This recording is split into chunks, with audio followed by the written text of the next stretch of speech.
রাজ্যে বেজে গিয়েছে ভোটের দামামা, দরজায় কড়া নাড়ছে 26-এর বিধানসভা নির্বাচন।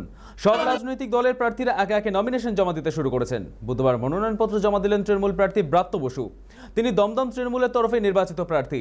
মনোনয়ন জমা দেওয়ার সময় তার সঙ্গে উপস্থিত ছিলেন দলের কর্মী সমর্থকেরা। নমিনেশন জমা দেওয়ার পর সংবাদ মাধ্যমের মুখোমুখি হন ব্রাত্য বসু। সাধারণ মানুষের উদ্দেশ্যে মমতা বন্দ্যোপাধ্যায় এবং তৃণমূল কংগ্রেসের পাশে থাকার বার্তা দেন তৃণমূল প্রার্থী।